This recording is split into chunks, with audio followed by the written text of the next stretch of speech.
सिंहासने बिठाए गए और उस पर एक इंग्लिश में लिखा है एंशिएंट बैठा। एंशिएंट आपका भाषा में पता नहीं क्या है कि पुराना। पुराना मतलब बहुत पुराना व्यक्ति। जी प्राचीन। प्राचीन तो एल्डर होते हैं। जो लिखा है मैं वो बता रहा हूँ। आपकी वजह प्राचीन लिखा है। Okay Elder. सो बाइबल कहते हैं बहुत पुराना बुजुर्ग एल्डर कोई है जो सिंहासन पर बैठा। ये सिंहासन पर जो बैठा है ये बहुत पुराना मतलब ये जमाने से चलते आया है। कोई नया व्यक्ति नहीं बैठा है, बहुत पुराना। तो दानियल इस बात को देखकर कहता है whose garment was white as snow, जिसके कपड़े ऊन के समान श्वेत थे, and the hair of his head like pure wool, उसके सर के जो बाल थे ऊन के समान थे, and his throne was like fiery flame, और उसका सिंहासन तेजोमय अग्नि, and his wheels as burning fire, और उसके जो पहिए थे वो अग्नि में जलते हुए पहिए थे। यानी एक विचित्र घटनाओं को हम देख रहे हैं जिसमें कोई बहुत पुराना बैठा हुआ है। हम जिस देश में रहते हैं यहाँ पर हर 200 किलोमीटर पर भाषा बदलती है, लोगों का रहन सहन बदलता है, खान पान बदल जाता है, देवी देवताएं बदल जाती है, यानी मानने वाले विश्वास बदल जाता है। अब जो बॉम्बे में महाराष्ट्र में जहां हम रहते हैं वहां जो त्योहार चलते हैं वो पंजाब में नहीं चलती। जैसे हम महाराष्ट्र छोड़ दिए 200 किलोमीटर पार किए तो गुजरात लग जाती है, वहां का सब कुछ अलग हो गया। हर जगह में हम देखते हैं कि सभी बदल गए, यहाँ तक कि पूजने की वस्तु भी बदल गई। परंतु हमारा बाइबल कहता है कि हम जिसको मानते हैं वो प्राचीन है, बहुत पुराना है, वो कभी बदला नहीं। हालेलुया। हम विश्वास में बदल गए। हमारा ईमान जो पहले कुछ कल और था आज कुछ और हो गए। बदलते दुनिया में न बदलने वाले खुदा के साथ चलो, वो है केवल प्रभु यीशु मसीह। बोलो हालेलुया। तो आज शाम में आपको ले जाना चाहता हूं बाइबल के अंदर अनेक बातें जो खुदावन के न बदलने से हमें प्रकाशन मिलती है कि आज हम जहां बैठे हैं, आज हम जिस परमेश्वर पर विश्वास करते हैं, आज हमारा जो आत्मिक उन्माद है वो किस पर निर्भर है। क्या आज भी हम बदल रहे हैं? आज भी हम ऐसे जैसे लोग चलते हैं जो अब हमें ठीक लगा हम उसके पीछे जा रहे हैं?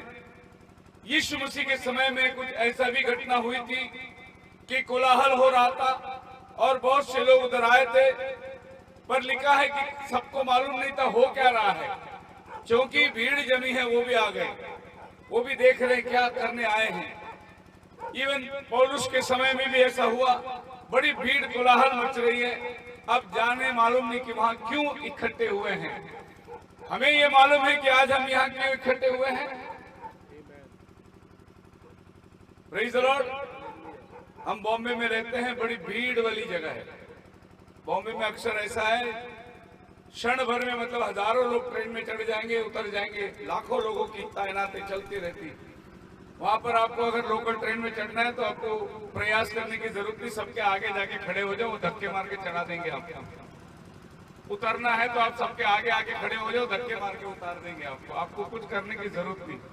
भीड़ से भरी हुई दुनिया है और ऐसी दुनिया में आप करो 2 सेकंड के लिए आप ऊपर देखते रहो, आपका पीछे और 10 आदमी खड़ा हो गया, ऊपर देखता रहेगा ये क्या देख रहा है।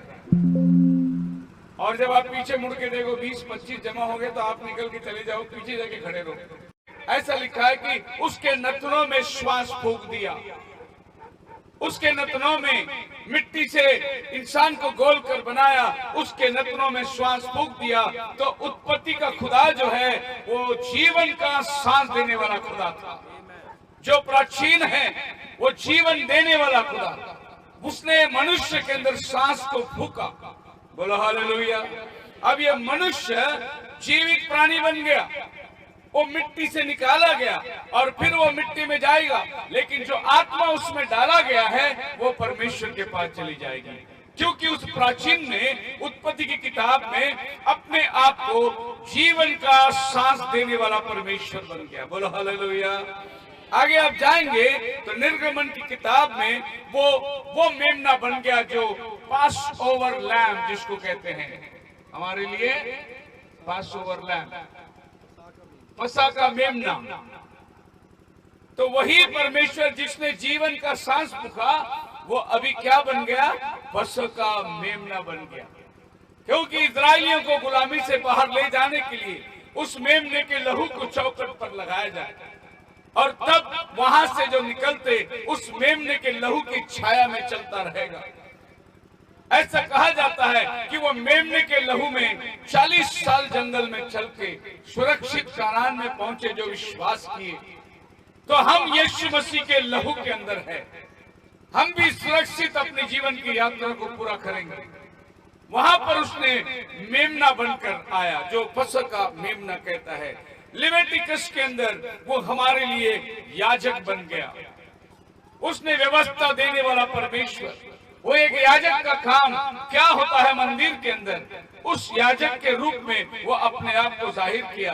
तू क्या खाना है, तूने क्या पहनना है, तूने कैसे चलना है, तेरी शुद्धिकरण क्या है, उसने सारी व्यवस्था की बात, यानी लेवी व्यवस्था जिसको हम लोग अपने किताब में पढ़ते हैं, उसने हमें लेवी व्यवस्था के बारे में बता दिया। तो वही परमेश्वर जिसने जीवन का सांस उत्पत्ति में रखा, जो मेमना बन गया, वो लेविटिकस के अंदर क्या बन गया? हमारे लिए महायाजक बन गया। He became a high priest। वो हमारी दुआओं को प्रभु के पास ले जाने के लिए याजक बन गया। बाइबल में 2 प्रकार की सेवा पाई जाती है, एक है नबी और दूसरा है लेवी। नबी की सेवा क्या है? खुदा से इंसान को बातें पहुंचाना। और याजक का सेवा क्या है? कलीसिया की बातें खुदा के पास पहुंचाना। एक पास्टर का क्या काम है? मंडली की दुआ प्रभु के पास लेके जाना। नबी का क्या काम है? खुदा की बातें कलीसिया के पास ले आना। तो यहाँ पर हमारा प्रभु एक याजक बन गया। आपके प्रायश्चित के लिए, आपके पाप या गुनाह के लिए जो बलिदान चढ़ाना है, आपके लिए जो विनती करना है, वो प्रभु यीशु मसीह बन गया। ये है हमारा बाइबल का लेविटिकस का किताब। गिनती की किताब में आप आएंगे तो वो हमारे लिए अग्नि स्तंभ बन गया, जो जंगल की यात्रा के अंदर उनको 40 साल लेकर खड़ा। दिन में बादल का स्तून, रात को अग्नि का स्तून के रूप में वो उनके ऊपर मंडलाता था। बोलो हालेलुया। अब वो गिनती की किताब में पिलर ऑफ फायर बनकर इजराइल के बीचों बीच वास करता था। यही पिलर ऑफ फायर एक दिन बाइबल कहती है प्रेरितों के काम 9 अध्याय 5 वचन में, पौलुस ने उस अग्नि को देखा, नीचे गिर गया, अंधा हो गया और कहा, हे प्रभु तू क्या चाहता है, तू कौन है? आवाज आई, मैं यीशु हूँ जिसे तू सताता है। हालेलुया। उस पिलर ऑफ फायर के अंदर से प्रभु ने बात किया, मैं यीशु हूँ। और यही पिलर ऑफ फायर इजराइल के ऊपर 40 साल रहा। वो कौन था? यीशु था। हालेलुया। अब निर्गमन की किताब में वो अपने आप को अग्नि स्तंभ के रूप में चलता रहा। डेट्रोनॉमी व्यवस्था विवरण की किताब में वो हमारे लिए एक याजक नबी बन गया। क्योंकि मोसेस कहता है 18 अध्याय उसका 15 वचन में, मुझ जैसा एक भविष्यद्वक्ता प्रभु तुम्हारे बीच में उठाने वाला है। यहाँ पर हमारा प्रभु जो प्राचीन है एक नबी बन गया उतर कर, एक भविष्यद्वक्ता के रूप में लोगों के साथ काम कर रहा है। आप आगे आएंगे जोशुआ की किताब में देखेंगे वो हमारा कप्तान बन गया, हमारा उद्धार का कप्तान बनकर आके खड़ा हो गया। जोशुआ एक रात जब उसको मैं करूंगा, हालेलुया। पुराने नियम में प्रभु ने बोला तू चोरी मत कर, तू झूठ मत बोल, है नहीं, तू लालच मत कर, सब तेरे विषय में कहा। लेकिन नया करार के अंदर जब आप आते हैं प्रभु बोलता है तेरे लिए नहीं, मैंने ये किया, मैं तुझे लाया, मैं तुझे संभाला, मैं तेरा उद्धार कराया। नया करार में प्रभु मैं करता है। पुराने नियम में कहता है तू करना, तू करना, तू करना। तो ये 2 पर्वतों को दिखाया, एक गोलगोता पर्वत है और दूसरा सीनै पर्वत है। हालेलुया। उसके बाद हम देखते हैं हमारे बाइबल में रूत की किताब आती है। रूत की किताब में वो हमारा बोआज बन गया, निकट कुटुंबी, हमें उद्धार देने वाला, छुड़ाने वाला, हमारे जमीन जायदाद जो गिरवी रखी गई थी वो दोबारा लेकर हमें देने वाला। नौमी छूचा हो गई, उसका पति मर गया, उसके बेटे मर गए, वो खाली हाथ लौट के आ रही है, मोआब से बेतलहम को चली आ रही है। उसका पति जाने के बाद वो अपने बहुओं से कहती है, मेरे बेटे भी मर गए, अब तुम अपने अपने घर चले जाओ। रूत बोली, मैं नहीं जाऊंगा, जहां तू रहेगी मैं वहां रहूंगा, जहां तू मरेगी वहां मैं मरूंगा, तेरे लोग मेरे लोग, तेरा खुदा मेरा खुदा। रूत मोआब से निकलकर विश्वास में चली आ गई। अब वो जब आकर बोआज के खेत में गई कुछ दाने बीनने के लिए, तब नवमी ने पूछा, तू आज किसके खेत में गई थी? बोले बोआज के खेत में। अरे वो तो हमारा निकट कुटुंबी है, उसके पास हक है, वो हमें छुड़ा के दे सकता है। तो वहां जो बोआज ने उससे छुड़ाया, वो बोआज ने रूत से शादी की, और रूत के बाद आप देख सकते हैं यीशु मसीह का वंशावली रूत में से निकाला गया है। बोलो हालेलुया। तो यहाँ पर वो क्या बन गया? हमारा निकट कुटुंबी बन गया, हमारा रिश्तेदार बन गया। वही प्राचीन परमेश्वर जो स्वर्ग में विराजमान है, अब वो हमारा निकट कुटुंबी बनकर हमारे साथ आकर खड़ा हुआ। रूत की कहानी जो है, अन्य जाति लोग कैसे विश्वास में निराश होंगे, इसकी एक अच्छी चित्र है। क्योंकि रूत मोआब से चली आई। बाइबल में कहीं पर आप भी देख लेना, परमेश्वर दुल्हन को अन्य जाति में से लिया है। हर एक व्यक्ति का दुल्हन अन्य जाति से आया है। अन्य जातियों को प्रभु ने दुल्हन का स्थान दिया है, और आज हम प्रभु को धन्यवाद देते हैं, हम भी अन्य जाति हैं, प्रभु यीशु मसीह की दुल्हन बन गए। और यहूदी लोग जो वो स्थान थे वो खो दिए, लेकिन आपको और हमको दुल्हन का स्थान मिला। बोलो हालेलुया। अगर मुझसे कोई पूछे आप मेथोडिस्ट हो, पेंटिकॉस्टल हो, मैं कहूंगा नहीं। फिर आप कौन हो? मैं कहूंगा मैं प्रभु यीशु मसीह की दुल्हन है। हालेलुया। क्योंकि प्रभु ने अन्य जाति से दुल्हन को निकाला। हर जगह के अंदर आप बाइबल को छान करके देखिए। सो यहाँ पर वो हमारे लिए बोआज बन गया, हमारा निकट कुटुंबी। पहला सैमुएल, दूसरा सैमुएल के अंदर वो हमारे लिए एक विश्वास योग्य नबी बन गया, अ ट्रस्टेड प्रॉफिट। क्योंकि सैमुएल एक विश्वास योग्य नबी खुदा के लिए था।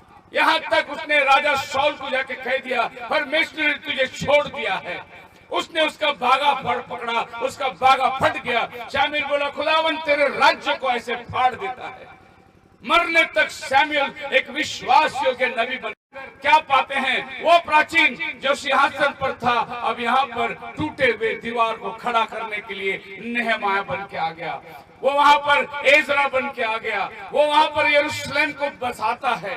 जो उद्ध्वस्त हुई उनका घर बनाता है। जो फाटक जल गई उसको सीधा करता है। वो नेहमाया कौन था आपको पता है? एक राजा का पियाऊ था, एक राजा को पानी पिलाने वाला, चाय पिलाने वाला।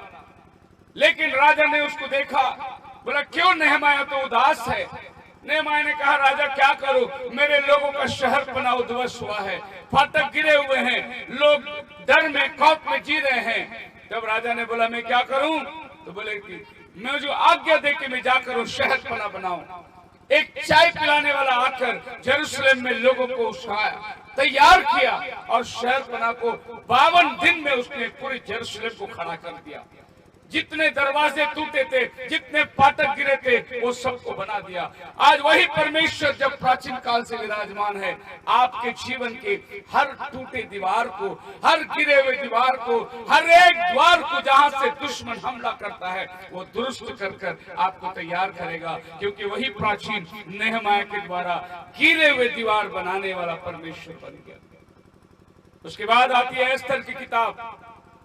एस्तर की किताब को आप देखोगे, ये वो अन्य जाति रानी कैसे वो लेके आई गई, उसके मुर्दके के द्वारा वो पाली गई।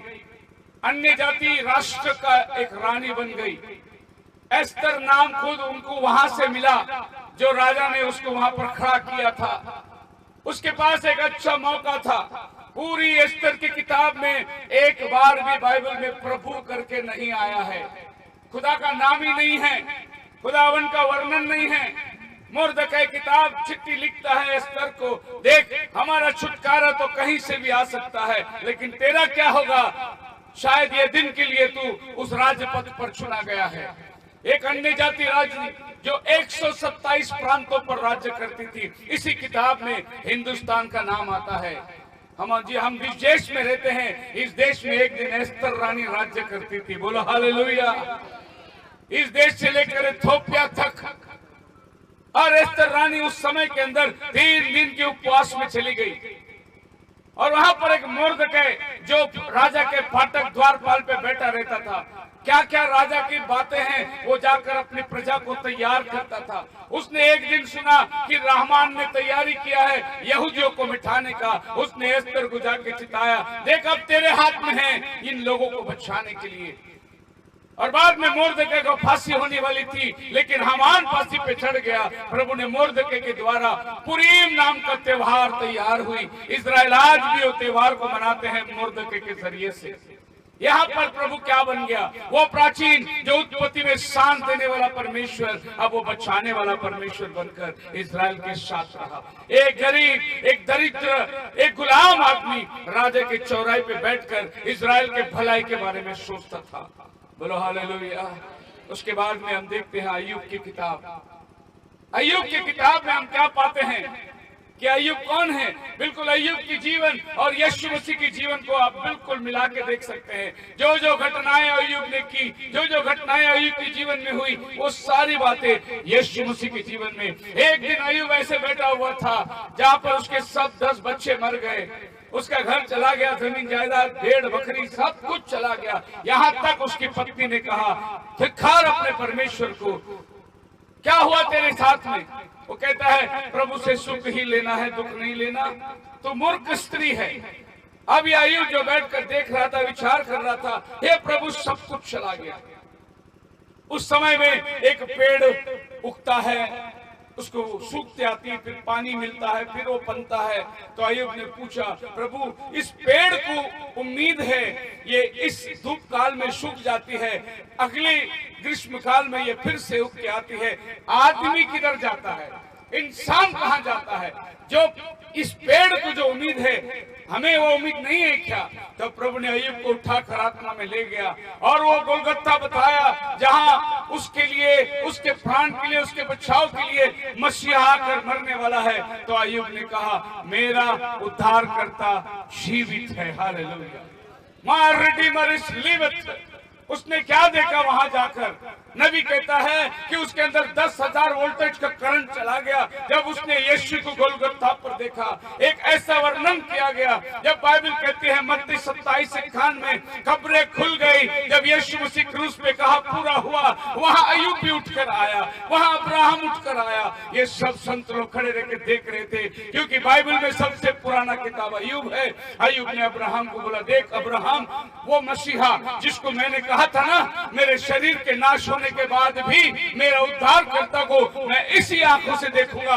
ये रहा मेरा उद्धारकर्ता। ए याकूब आओ, ए अब्राहम के बच्चे आओ, देखो यही है उद्धारकर्ता जिसके बारे में मैंने कहा था कि मैं पृथ्वी के अंत में मेरा उद्धारकर्ता को इस शरीर के सड़ने के बाद भी देखने वाला हूँ। तो अय्यूब की किताब में वो प्राचीन क्या बन गया? हमारा जीवित छुड़ाने वाला। बोलो हालेलुया। वो हमारा छुटकारा देने वाला बन गया। हमारा परमेश्वर का वर्णन बाइबल की किताबों में देखिए, भजन संहिता के अंदर वो क्या बन गया? हमारा अच्छा चरवाहा बन गया। यहोवा चरवाहा मेरा, कोई घटी मुझे नहीं है। सबसे स्रोत हारी चरायों में मुझे लेके चराता है। भजन लिखता 150 भजन लिख दिया उसने। भेड़ चराते चराते हर वक्त प्रभु को मगन रहने वाला, हर चीज में। इसी दाऊद ने 22वें अध्याय के अंदर ये देखा कि कैसे यीशु क्रूस पर चढ़ रहा है, कैसे उसे धिक्कार रहे हैं, कैसे लोग सिर हिला के जा रहे हैं। यीशु ने क्रूस पर जो कहा, हे पिता तू इन्हें क्षमा कर, ये सारी भविष्यवाणी अय्यूब ने भजन संहिता 22 में डाल के रखा है। किसको देख रहा था वो? आने वाले 1000 साल के बाद मसीहा कैसे क्रूस पर चढ़ेगा, ये सब दर्शन को दाऊद आत्मा में देख रहा था। कौन था? कल, आज, युगानुयुग एक सा परमेश्वर जो कभी नहीं बदलने वाला, अपने नबियों को मर्म बताते रहा। बोलो हालेलुया, हालेलुया। तो भजन संहिता में वो हमारा अच्छा चरवाहा बन गया। नीति वचन जो आपके बाइबल में भजन संहिता के बाद आता है, वहां परमेश्वर हमारी बुद्धि बन गया। He is the wisdom of God. परमेश्वर का दिया हुआ स्वर्गीय बुद्धि, जो विजडम जिसको परमेश्वर ने दिया है, वो खुदा के पास से आती है। सो नीति वचन हमें क्या सिखाता है? सब कुछ व्यर्थ है, सब कुछ व्यर्थ है। एक चीज मनुष्य ने अपने जीवन में संपूर्ण जीवन, वो परमेश्वर का भय माने। वो सिखाता है, हे बालक, अपने पिता के डांट को मत छोड़ना। बचपन से जो डांट मारी, बुढ़ापा तक तुझे याद रहेगा। अपने पिता की सिखाए हुए बातों पर, अपने परमेश्वर के वचन से कभी मुड़ना मत। यह है विजडम जो खुदावन हमारे लिए बुद्धि बनकर आ गया। बाइबल कहती है प्रोवर्ब्स 3 के अंदर कि जब मैं पृथ्वी की नींव डाली तब तू कहाँ था, बुद्धि कहाँ थी करके बाइबल कहती है। परमेश्वर ने बुद्धि से इस पृथ्वी की नींव डाली, बुद्धि से तारांगण, ये जो कुछ प्रकृति आप देखते हैं, ये सब बुद्धि से समाया गया है। हालेलुया। आप मेरे साथ हैं? कितने लोग सुन रहे हैं? हमारा वो परमेश्वर है जिसने पेड़ बनाने के पहले धरती बनाई, मछली बनाने के पहले समंदर बनाए। ये बुद्धि इस्तेमाल करने वाला परमेश्वर है। हम जब छोटे थे, हमारे स्कूल में एक छोटी सी कहानी हम पढ़ते थे, और वो कहानी ये थी, एक आदमी सब मुसाफिर जा रहा था और किसी पेड़ के तले वो आकर थोड़ा सा विश्राम करने के लिए लेटा, और जब उसने ऊपर देखा तो वो था पीपल का झाड़ था, जिसमें छोटे छोटे फल लगते हैं लाल रंग का, बरगद की पेड़। और उसने पेड़ को देखा और पास में एक बहुत बड़ी खेती लगी हुई थी जिसमें तरबूज का खेत था। उसका दिमाग चलने लगा, बुद्धिमान है खुदा, तू भी कमाल है, इतनी बड़ी पेड़ में इतना सा फल दिया, और ये जमीन में रेंगने वाले को इतना बड़ा बड़ा फल दे दिया जिसके अंदर ताकत भी नहीं है उठाने। तरबूज खेत में पड़ा होता है। ऐसी सोचते सोचते वो बोल रहा था, खुदावन भी कमाल का है, बड़े पेड़ को बड़ा फल देना चाहिए था। और ऐसी नींद लग गई ठंडी हवा में। अचानक उसको एक बरगद के पेड़ से छोटा फल उसके सर पे गिरा और उसकी नींद खुल गई, और उसने देखा क्या हुआ, तो वो छोटा सा पीपल का फल था जो नीचे गिरा था। तब तुरंत उसकी बुद्धि फिर खुली, हे प्रभु तू कितना महान है, अगर ये तरबूज अगर ऊपर होता आज तो मेरा तो शक्ल ही नहीं होता। कितना तो बुद्धिमान है, ये है हमारा परमेश्वर जो बुद्धिमान है। तो पहले उसने बोला, प्रभु तेरे को बुद्धि है ही नहीं, तूने बड़े पेड़ को छोटा फैल दे दिया और इतनी छोटी पेड़ को इतना बड़ा फल दे दिया। लेकिन अब पता चला कि वो बड़े पेड़ को प्रभु ने छोटा फल क्यों दिया, अगर तेरे सर पे गिरता तो खीमा हो जाता तेरा सर। अब वो बोला परमेश्वर बुद्धि में विराजमान है, उसके सम्मुख बुद्धि से, क्योंकि वो प्राचीन काल से बैठा हुआ है। ये बाइबल एक ऐसी किताब है, आपको जो पढ़ना है सब मिलेगा। आपको प्रेम कहानी पढ़नी है, गीत रचना पढ़िए। आपको युद्ध के बारे में पढ़नी है तो इतिहास पढ़िए, राजाओं की किताब पढ़िए। आपको क्या चाहिए? प्रेम। आपको क्या चाहिए? पारिवारिक। आपको कौन सी कहानी की किताब चाहिए? ये बाइबल सब कुछ आपको देता है। बोलो हालेलुया। क्योंकि लिखने वाला प्राचीन काल से विराजमान है। उसके बाद में हम देखते हैं, नबी हमें बताता है कि वो दुल्हा जो अपनी दुल्हन के इंतजार में बैठा है, जब वो दुल्हा आएगा अपनी दुल्हन तैयार होकर उसके साथ चलेगी।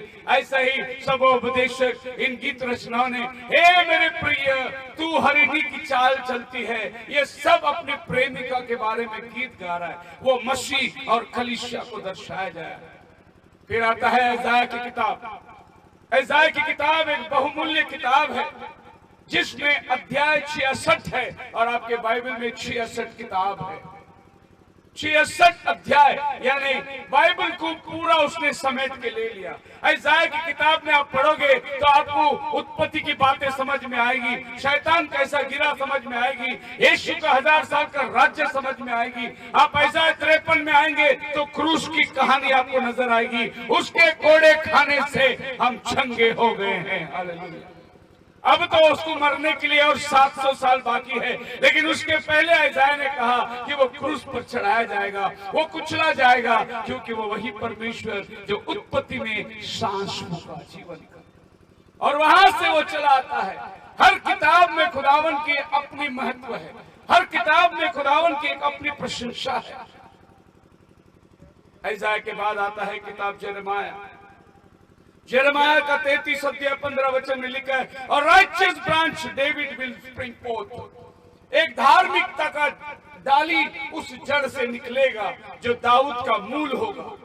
तो यिर्मयाह की किताब में हमारा प्रभु क्या बन गया? दाऊद का मूल बन गया। ये वही प्राचीन है जो उत्पत्ति से चला आया। उसके बाद में विलाप गीत की किताब आती है, वो वहां पर हम देखते हैं एक रोता हुआ नबी को पाते हैं, हम लोग रो रहा है वो किताब में, और प्रभु यीशु मसीह गेत्सेमने बाग में हमारे लिए रो रहा था, आंसू बहा रहा था, जिसके बड़े खून के पसीने एक एक बूंद वो खून के तौर के उस टपक रही थी व्याकुलता के अंदर। इसको कहते हैं वीपिंग प्रॉफिट, रोने वाला नबी। आपके और मेरे गुनाहों के लिए एक नबी आकर धरती पे रो रहा था। हो सके तो ये कटोरा टल जाए, मेरी नहीं तेरी इच्छा पूरी हो जाए। इंसानियत के रूप में वो आपका पाप का प्याला पीना नहीं चाहता था, लेकिन कहता था मेरी नहीं तेरी इच्छा पूरी हो। कोई भी इंसान किसी का बोझ उठाने को तैयार नहीं है। इवन यीशु मसीह भी देह में कहता है हो सके तो कटोरा टल जाए, लेकिन मेरी नहीं तेरी इच्छा पूरी हो। तो विलाप गीत के अंदर वो एक रोने वाला नबी बन गया। एजेकियल की किताब में आओगे तो वो 4 चेहरे को देखता है। वो परमेश्वर कभी सिंह के रूप में प्रकट हो रहा है, कभी मेमने के रूप में प्रकट हो रहा है, कभी बछड़े के रूप में प्रकट हो रहा है, उड़ते हुए उखाब के रूप में। ये 4 प्रकार की चेहरा जो प्रकाशित वाक्य में यूहन्ना ने भी देखा, 4 अध्याय 7 वचन में ये 4 प्राणी सिंहासन के इर्द गिर्द खड़े हुए हैं। ये एजेकियल की किताब में उसने देखा कि ये पूर्वज क्या है। बोलो हालेलुया। आगे हम आएंगे दानियल की किताब में। दानियल की किताब में वो भट्टी जो जल रही है उसमें 4था व्यक्ति हमारा परमेश्वर था। नेबुकदनेस्सर राजा ने कहा शद्रक मेशक अबेदनगो, तुम्हें अगर मेरे कहना नहीं मानोगे तुम्हें भट्टी में डाल दिया जाएगा। उन्होंने कहा कोई बात नहीं राजा, हमारा परमेश्वर बचाने की सामर्थ्य रखता है, वो प्राचीन काल से विराजमान है। बोलो हालेलुया। उसके नजर के बिना कोई बातें उसकी मर्जी के बिना चलती नहीं। लेकिन सुन राजा, अगर आज वो हमें नहीं भी बचाए हम झुकने वाले नहीं हैं। उन्हें उठाकर अग्नि में डाल दिया गया। 3 लोगों को डाला, 4 लोग अंदर घूम रहे थे।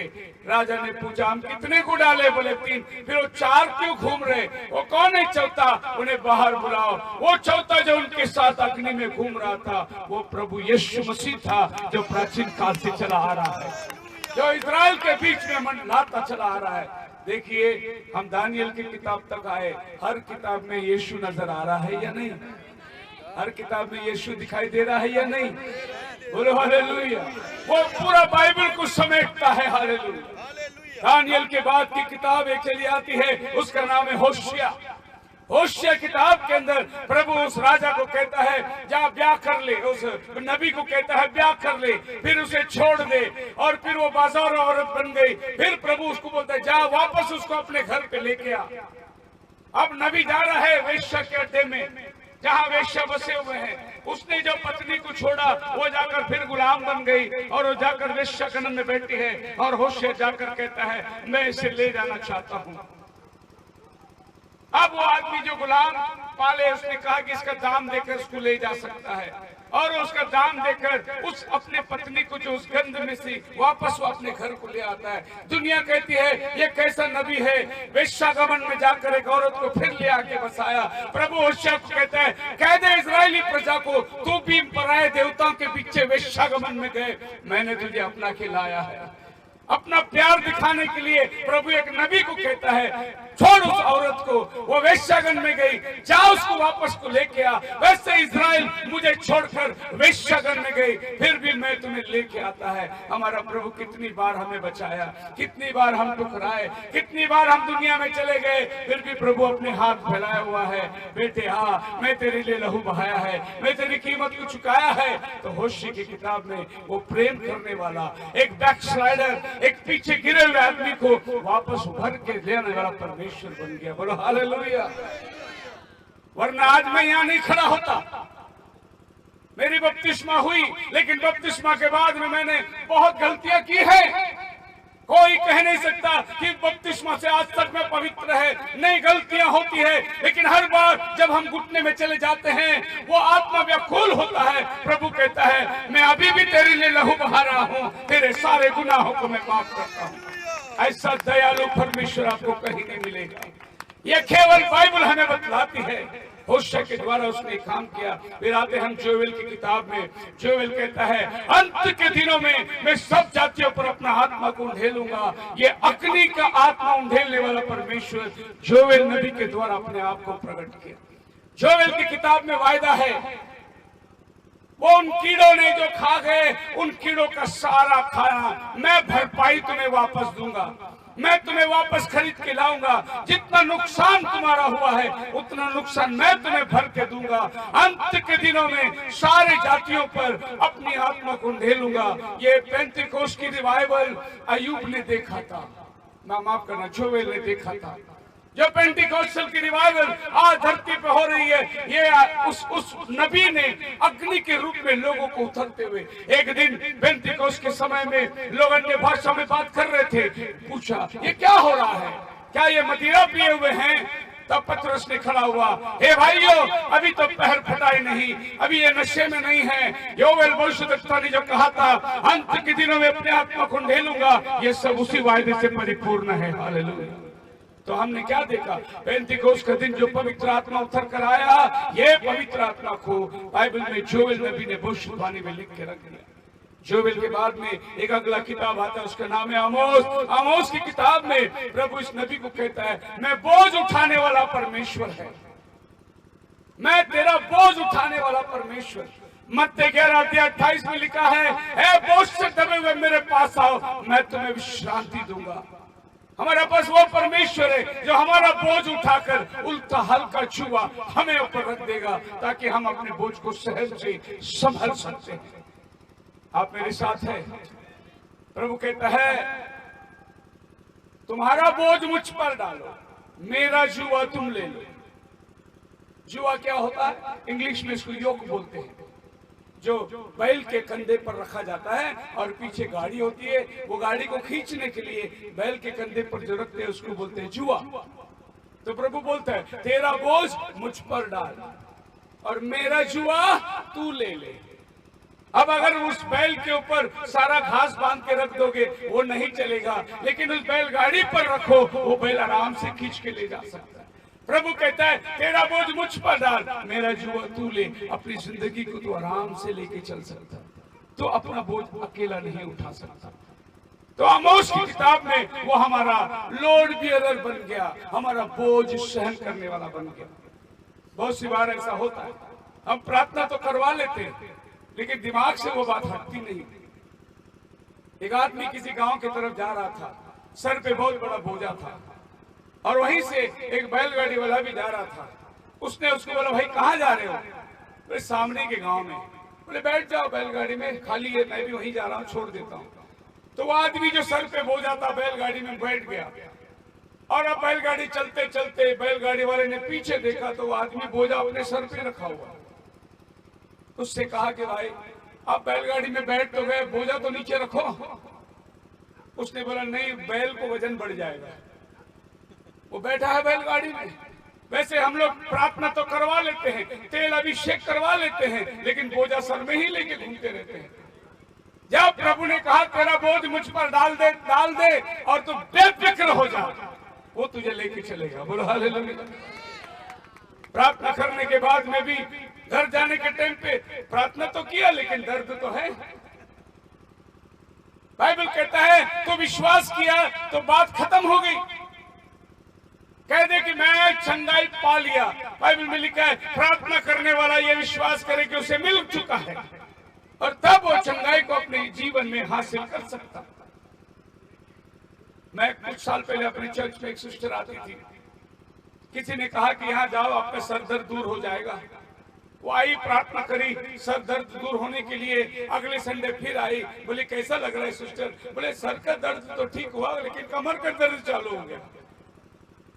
फिर उसको कमर के लिए प्रार्थना किया, अगले हफ्ता आई, बोले घुटने का दर्द चालू हो गया। दर्द बाहर नहीं जा रहा है, सर से कमर, कमर से घुटना। ऐसा ही शैतान का चंगाई होता है। बीमारी बाहर नहीं जाएगी, आली जगह बदलते रहेगी और आप भी झूठे आश्वासन में रहेंगे। लेकिन एक बार आप यीशु के लहू में आ जाते हो, बीमारी कट कर निकल जाती है, नासूर छूट कर निकल जाती है। जड़ से निकलने वाला परमेश्वर।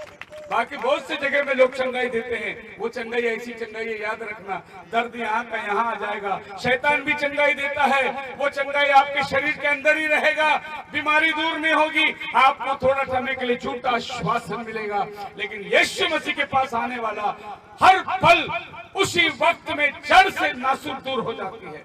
वो हमारा लॉर्ड बेयरर बन गया। उसके बाद आया ओबादिया की किताब, ओबादिया की किताब में वो बन गया अमाइटी टू सेव, तुम्हारे बचाने की सामर्थ्य मैं रखता हूं। उसके बाद आया जोना का किताब, जोना की किताब में वो हमारे लिए मिशनरी बन गया। निनवे शहर में जाकर उसने 1,20,000 नाश होने वालों को उद्धार का समाचार सुनाया।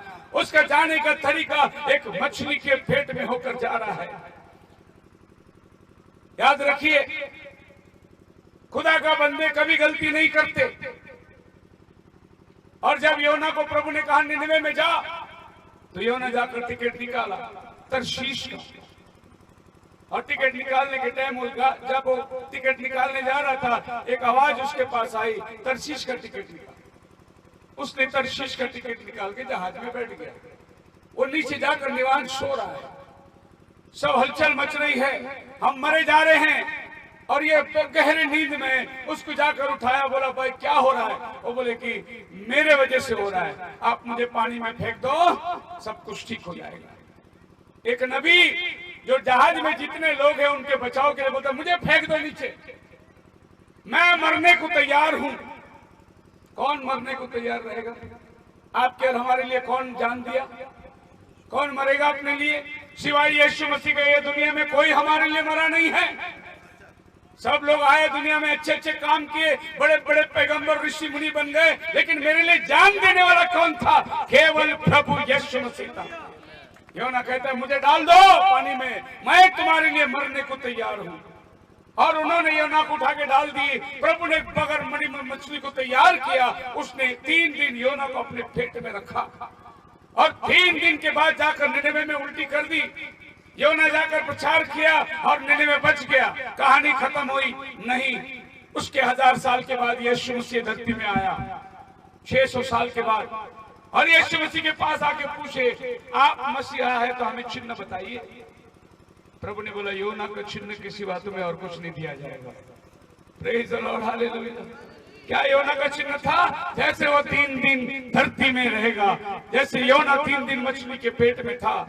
देखिए वही परमेश्वर जो पूर्व, जो प्राचीन है, वो अपनी कहानी, अपनी उद्धारता का एक नमूना बनाने के लिए उसने योना नबी को निनवे जाने के बजाय तरशीश को भेजकर उसको उठाकर पानी में डालकर वो एक नमूना 3 दिन वो मछली के पेट में रखकर प्रभु यीशु मसीह कुछ वर्षों के बाद धरती में जब आएगा, लोग पूछेंगे मुझे एक चिन्ह दे। उसको एक चिन्ह चाहिए था, वो योना नबी के द्वारा उसने तैयार किया। बोलो हालेलुया। इसीलिए मैं कहता हूं वो प्राचीन का खुदा है। वो हमेशा का, वो पहले जो होने वाली बात पहले से पूर्वजों के समय ही अपने घटने को तैयार करता है। उसके बाद मीका की किताब, जब मीका आया धरती पे, प्रभु ने बोला है बेथलेहम तू जो छोटा है, उद्धार करता तुझ में से पैदा होगा। सो एक राजदंड, धन्य है वो पैर जो सुसमाचार को लेके आते हैं। यीशु मसीह कहाँ पैदा होगा, मीका किताब के अंदर प्रभु ने वर्णन किया। उसके बाद आता है नहूम की किताब। नहूम की किताब में प्रभु हमारा गढ़ वाला शहर बन जाता है। बोलते मैं तेरा संभालने वाला हूँ, मैं तेरा गढ़ वाला परमेश्वर हूँ, मैं तुझे रक्षा करूंगा। वो हमारा गढ़ वाला परमेश्वर बन गया। हबक्कुक में जब आते हैं, revive the works in the midst of the year, प्रभु कहता है इस वर्षों के बीच में अपने आप को उत्तेजित कर, रिवाइव कर, मैं फिर से जो नुकसान है उसे भर के दे दूंगा। जपनिया की किताब आती है जहां वो हमारा बचाने वाला बन जाता है। इजराइल को कहता है मैं तेरा बचाने वाला हूँ। उसके बाद हग्गाई का किताब आती है, कहता है जो कुछ तूने खो दिया मैं सब कुछ तुझे लौटा दूंगा। उसके बाद ज़करिया की किताब आती है, वहां लिखा है वो बहता झरना है जो दाऊद के कुल में से आएगा, हमारे पाप को हमेशा के लिए हमसे दूर लेके जाएगा। यहाँ पर वो झरना बन गया जो हमारे गुनाहों को ले जाता है। और आखिरी किताब जुना करार में आता है मलाकी, जिसमें वो धर्म का सूरज बन गया। हालेलुया। एक धर्म का सूर्य ये पृथ्वी पे उदय होने वाला है। धर्म का सूर्य प्रभु यीशु मसीह हमारे लिए, जिसके जीवन में ये धर्म का सूर्य उदय होता है उसके जीवन में सारे पाप का निवारण हो जाता है। वो कहते हैं कि एक सूर्य उदय होगा तेरे जीवन में। ये जो जमीन के नीचे आज दफनाए गए लोग हैं, ये किसके इंतजार कर रहे हैं? सूर्य का इंतजार कर रहे हैं। बाइबल कहता है एक दिन प्रभु पूर्व से उदय होगा, जितने जमीन के नीचे हैं वो सब उठ जाएंगे, वो पुनरुत्थान का दिन होगा। एक धर्म का सूर्य उदय होने वाला है। Hallelujah, hallelujah. अब हो गया पूरा 39 किताब, 39 बुक्स हो गया, और सभी बुक्स में हम प्रभु यीशु मसीह को देखेंगे। अभी नया करार शुरू होती है। नया करार में 27 किताब है। कितना? 27 किताब में देखेंगे यीशु क्या है। हालेलुया। सो सबसे पहले मत्ती रचित सुसमाचार खुलती है, जहां पर वो यहूदियों का राजा कहलाया। He was the king of Jews। उस राजा कहलाने के टाइम में क्या हुआ? फरीसी लोगों ने जाकर कहे पिलातुस को, ऐसा मत लिख यहूदियों का राजा, वो हमारा राजा नहीं है। ऐसा लिख कि वो कहता था मैं यहूदियों का राजा है। पिलातुस कहता है जो लिख दिया वो लिख दिया, कोई उसे मिटा नहीं सकता अभी। हालेलुया। वो पिलातुस ने बोला ये यहूदियों का राजा है। ये आपका मत्ती की किताब आपको सिखाती है, मरकुस की किताब सिखाती है वो सेवा करने के लिए आया, सेवा लेने के लिए नहीं आया। वो हमारा सेवादार बन गया, हमारा सेवा करने वाला। इसीलिए उसने बर्तन में पानी लेकर चेलों का पैर धोया कि मैं गुरु होकर तुम्हारा पैर धोता हूँ। एक ही गुरु दुनिया में ऐसा है जिसने चेलों का पैर धोया हो। बाकी सब गुरु दक्षिणा लेके लोग उसके पैर धोते हैं, उनके पैर छूते। एक गुरु ये धरती में ऐसा था जो अपने लोगों का पैर छुआ। हालेलुया। पानी लेकर उसको धोया। वो कहा कि मैं नम्र बन के तुम्हारे पास आया हूँ। ये मरकुस की किताब बताती है। लूक की किताब यीशु मसीह को दर्शाता है मनुष्य का पुत्र। मनुष्य का पुत्र भविष्यवक्ता को दर्शाता है, परमेश्वर का पुत्र उस मेमने को दर्शाता है, और दाऊद का पुत्र वो राजा को दर्शाता है जो पृथ्वी पर राज्य कर रही है। 3 टाइटल प्रभु को है। इसमें लूक ने जो टाइटल प्रभु को दिया वो मनुष्य का पुत्र, यानी यीशु मसीह इस धरती पर आकर जो कार्य को किया उस कार्य के विषय में लिखा हुआ है। लूक चेला नहीं था, लूक डिसाइपल नहीं था, लूक पौल के द्वारा कन्वर्ट हुआ एक विश्वासी था। फिर लूक ने सुसमाचार की बातें कैसे लिखी, बड़ा अद्भुत लगेगा। लूक की पहली अध्याय आप पढ़ के देखेंगे तो आपको समझ में आएगा कि जब वहां पर पौलुस जेल में चला गया, उसकी केस लड़नी थी, पौलुस की फाइल बननी थी, और लूक एक डॉक्टर था। लूक को बताया गया कि एक फाइल बना पौलुस की केस लड़ने के लिए, और लूक ने लूक की किताब लिखा, और थियोफिलस नाम वकील को दे रहा है कि देख ये है इस पौलुस का मसीह, उसकी कथा। तो लूक क्या करता है, इसके पास जाके पूछता है मरकुस आप लोग पहाड़ पे गए थे तो क्या दर्शन दिया था, ये जो कहता है वो लिखता है। फिर वो वहां गया पौलुस के पास, आप क्या कहते हैं, आपका अनुभव, ऐसा उसने लूक की किताब लिखा। उसने यीशु मसीह की जीवन की कथा बहुत अच्छी तरीके से वर्णन किया है। मत्ती, मार्क, यूहन्ना से भी बढ़कर लूक ने वर्णन किया है। आगे हम देखते हैं यूहन्ना की किताब। यूहन्ना की किताब परमेश्वर का पुत्र को लोगों के सामने लेकर आया। परमेश्वर का पुत्र, देखो जगत का पाप उठा ले जाने वाला परमेश्वर का मेमना। सो परमेश्वर का मेमना जब वो बना, वो परमेश्वर का पुत्र बना। बाइबल कहती है यूहन्ना बपतिस्मा देने वाले से बड़ा कोई नहीं। क्यों? फिर मोसेस ने इतना बड़ा समंदर को फाड़ दिया, वो बड़ा नहीं है? बाइबल कहता है यूहन्ना ने कोई चमत्कार नहीं किया, लेकिन यूहन्ना सबसे बड़ा नबी है। यूहन्ना ना मुर्दे को उठाया, ना बीमार के लिए प्रार्थना किया, लेकिन वो सबसे बड़ा नबी है। वजह, जितने नबी थे उन्होंने खुदा के कामों को प्रकट किया। आसमान बंद कर दिए, समंदर फाड़ दिए, सृष्टि को उत्पन्न कर दिए, ये सब खुदा के काम। लेकिन यूहन्ना ने क्या किया आपको पता है? सृष्टिकर्ता को ही लोगों के सामने लाके खड़ा कर दिया। किसको खड़ा कर दिया? सृष्टिकर्ता को वो लोगों के सामने लाके खड़ा कर दिया।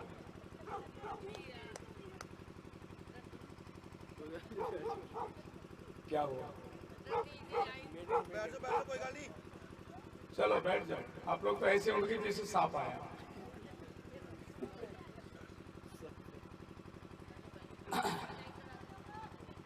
सो यूहन्ना ने वो काम किया जो कोई नबी ने नहीं किया।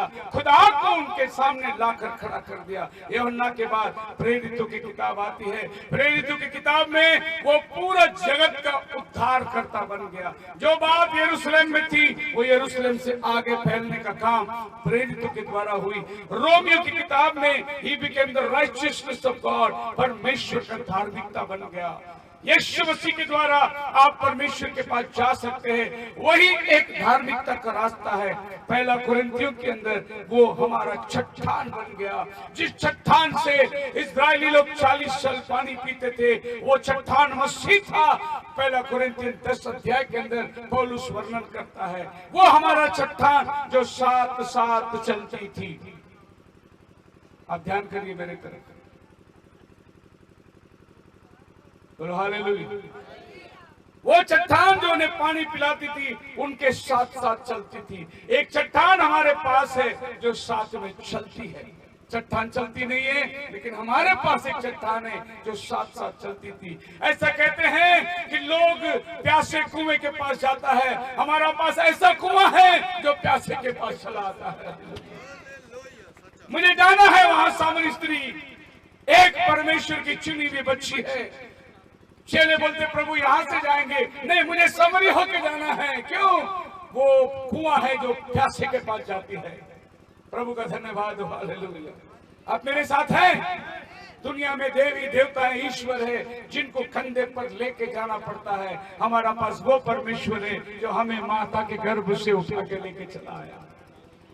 वो प्राचीन काल से, उत्पत्ति के समय से, गलतियों की किताब में कहता है कि वो हमारा छुटकारा देने वाला, हमें आजाद करने वाला परमेश्वर है। इफिसियों के अंदर लिखा है वो कलीसिया जो देह है उसका सर बन गया। यीशु मसीह कलीसिया का सर है, हम सब उसके देह है जो कलीसिया हमारा सर। इफिसियों की किताब हमें बताती है। फिलिपियों की किताब कहता है यीशु मसीह के आनंद में मैं सब कुछ कर सकता हूँ। वो मुझे आनंद देने वाला परमेश्वर है। जब वो आनंद देता है उसमें वो दुख नहीं मिलाता। संसार आनंद देती है, उसमें वो दुख मिलाती है, लेकिन जब खुदावन आनंद देता है उसमें कभी भी दुख नहीं होता। वो प्योर आनंद होता है। कोलोसियों की किताब में बाइबल कहता है वो हमारा परिपूर्ण है। सारे अधिकारी, सारे सामर्थ्य, सारे सत्ताधारी उसके हाथ में हैं। वो सब में पहलौठा है, उसी के द्वारा सृष्टि बनाई गई और उसी के लिए बनाई गई। वो हमारा सर्व सत्ताधार बन गया। पहला थिस्सलुनीकियों की किताब, दूसरी थिस्सलुनीकियों की किताब, वो जल्दी आने वाला परमेश्वर है। बादलों पर आएगा, जो मसीह में मरे हैं वो जी उठेंगे, हम जो जीवित बचे रहेंगे बदल जाने वाले हैं। वो दोबारा आने वाला परमेश्वर। पहला तीमुथियुस की किताब में लिखा है, विश्वास की अच्छी कुश्ती लड़। वो हमारा विश्वास देने वाला परमेश्वर बना। कैसे लग रहा है आपको? हर किताब उसकी गवाही दे रही है। वो प्राचीन काल से चले आने वाला परमेश्वर, कभी भी वो अपना रूप को नहीं बदला। कहते हैं दुनिया में बहुत से देवी देवता ईश्वर है, अवतार लेकर आए। हमारा प्रभु को अवतार लेने की जरूरत ही नहीं पड़ी। वो अपने आप में, हालेलुया, और अपने आप में रहकर अपनी महानता को किस तरीके से वो जाहिर करते आया है। आगे आप जाएंगे, तीतुस की किताब में वो सत्य बन गया। फिलेमोन की किताब में वो हमारा मददगार बन गया। इब्रानी की किताब में वो हमारा सिद्ध बलिदान बन गया। याकूब की किताब में हमारे विश्वास का सामर्थ्य बन गया। ये हर किताब यीशु मसीह की गवाही देती है। पहला पत्रस के अंदर वो हमारा उदाहरण बन गया। दूसरा पत्रस के अंदर, जैसा मैं पवित्र हूँ वैसा तुम भी पवित्र बनो, वो हमारा पवित्र उदाहरण बन गया। पहले यूहन्ना की किताब में वो हमारा जीवन बन गया। दूसरा यूहन्ना की किताब में वो हमारा उदाहरण बन गया। तीसरा किताब में वो हमारे उत्तेजित करने वाला परमेश्वर बन गया। हालेलुया। यहूदा की किताब में हमारा विश्वास का बुनियाद बन गया। The foundation of our faith. एक ही किताब है, एक ही अध्याय, लेकिन ये एक अध्याय में 5000 साल का इतिहास को आप पा सकते हैं। ये यहूदा ने लिखा, कैन के समान, कोरा के समान, दाता के समान ये आदमी ने लिखा। उत्पत्ति की किताब में जाता है, एक ही अध्याय है, लेकिन 5000 साल के इतिहास वो एक अध्याय में उसने सिखा दिया। संभाल के रहो, समुद्र में छिटते हुए चट्टान के समान ये लोग होते हैं जो तुम्हें धोखा देके चले जाते हैं। झूठे उपदेशों के बारे में उसने लिखा। अंतिम समय में क्या क्या घटनाएं होने वाली उसके बारे में उसने लिखा। आखिरी किताब बाइबल में प्रकाशित वाक्य। ये किताब का टाइटल ही ऐसी शुरू होती है, the revelation of Jesus Christ. यीशु मसीह का प्रकाशन। आपने अगर प्रकाशित वाक्य की किताब को नहीं समझे, आप यीशु को नहीं समझे, क्योंकि ये किताब यीशु का प्रकाशन है। जिनको ये किताब नहीं समझा उनको यीशु का प्रकाशन नहीं समझा। इसीलिए सभी चर्चों में ये किताब बंद है। कोई डिनोमिनेशन में रेवलेशन के ऊपर प्रीचिंग नहीं होती, क्योंकि रेवलेशन का किताब यीशु का प्रकाशन आपको मिलता है। और आप वही किताब बंद रखोगे तो यीशु मसीह को कैसे जानोगे? बोलो हालेलुया। ये किताब के पहली अध्याय 3 वचन में लिखा है, धन्य है जो इसे पढ़ता है, सुनता है और उस पर चलता है। धन्य है जो इस किताब को पढ़ता है। देखिए, ये किताब लिखी जाने के समय ये सब अलग अलग किताब थी, और जब लिखा गया, धन्य है इस किताब को पढ़ता है, धन्य है जो प्रकाशित वाक्य की किताब को पढ़ता है। ये बाइबल कॉलेज में नहीं सिखाई जाती। 2 किताब से शैतान नफरत करता है। एक उत्पत्ति की किताब है और एक प्रकाशित वाक्य की किताब। ये 2 किताब को शैतान बिल्कुल पसंद नहीं करता। क्यों पता है आपको? क्योंकि उत्पत्ति में लिखा है वो कैसे आया आदम की वाटिका में, उसकी शुरुआत कैसी हुई, और प्रकाशित वाक्य में लिखा कैसे बांधा जाएगा, आग में डाला जाएगा। ये 2 किताब से शैतान बहुत नफरत करता है। इसीलिए ये लोगों को ये किताब खोलने नहीं देता। बोलते कि ये किताब समझ नहीं सकते, बहुत कठिन है। लेकिन ये किताब जब तक आप नहीं समझोगे, आप यीशु मसीह को नहीं समझोगे। यीशु मसीह को समझने के लिए ये किताब, और देखिए ये किताब कितना अच्छा प्रभु ने समा के रखा। आपका बाइबल में क्या किताब समाया गया है? एक शुरुआत है कैसे आई, और एक अंत है, आखिरी किताब। मतलब इसका लेखक कितना परफेक्ट है, बिल्कुल उसने शुरू और अंत दोनों किताब में समा के रखा है। दुनिया में और जितनी किताब इंसानों ने लिखा है उनका अंत नहीं लिखा उन्होंने खाली शुरुआत लिखी। हम गरीब परिवार में पैदा हुए, हमारे गरीब परिवार के अंदर हमारे पास कुछ नहीं था, फिर बाद में वो बहुत महान आदमी बन गया, लेकिन उसका अंत उसने नहीं लिखा, क्योंकि वो अंत लिख नहीं सकता। अंत वही लिखेगा जो आदि और अंत है, अंत वही लिखेगा जो अल्फा और ओमेगा है, और वो हमारा प्रभु यीशु मसीह है। हालेलुया। सो ये प्रकाशित वाक्य में अपने आप को प्रकट करता है। ध्यान से सुनिए, first and last, beginning and ending, keeper of creation and destroyer of everything, the architect of the universe, इस पृथ्वी को बनाने वाला, इसको संभालने वाला, वो हमारा God, GOD, G for genesis, उत्पन्न करने वाला, O फॉर ऑब्जर्वर, संभालने वाला, D फॉर डिस्ट्रॉयर, नाश करने वाला, यही गॉड होता है। गॉड का फॉर्मूला यही है, उसने बनाया, उसने संभाला और वो नाश भी करेगा। तो ये आखिरी किताब आपको वार्निंग देता है, प्रभु यीशु जल्दी आने वाला है ये पृथ्वी का न्याय करने के लिए। कौन? वो प्राचीन जो उत्पत्ति में, वो प्राचीन जो दानियल में दिखाई दिया, वो प्राचीन जो आदम के अंदर सांस फूका, वो एक दिन धरती पर एक इंसान बन के उतर के आ गया। और आपको मैं बताऊंगा, आपको बड़ी खुशी लगेगी, उसने कहा जहां 2 या 3 मेरे नाम से इकट्ठे हो मैं वहां होता हूँ। तो वही प्राचीन आज हमारे बीच में है। बोलो हालेलुया। खुदावंद का नाम मुबारक हो। प्रार्थना के तरफ जाएंगे सब।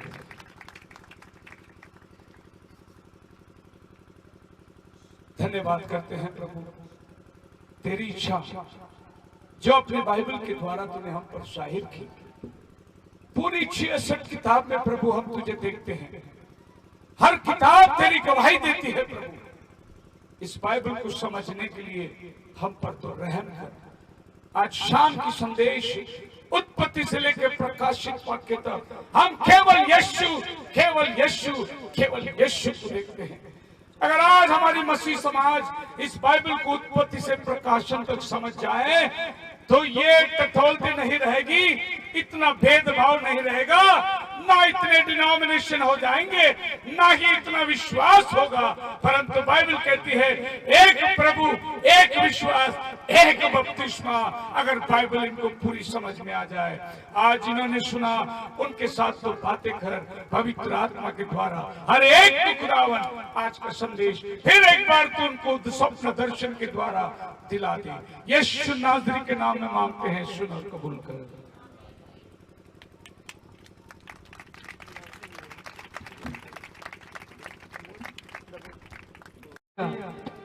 हालेलुया। आप मिलके सारे प्यार प्रभु जी बोल रहे हैं। हालेलुया। तेरे नाम ना शुरू होवे हर दिन, तेरे नाम ना खत्म होवे हर शाम,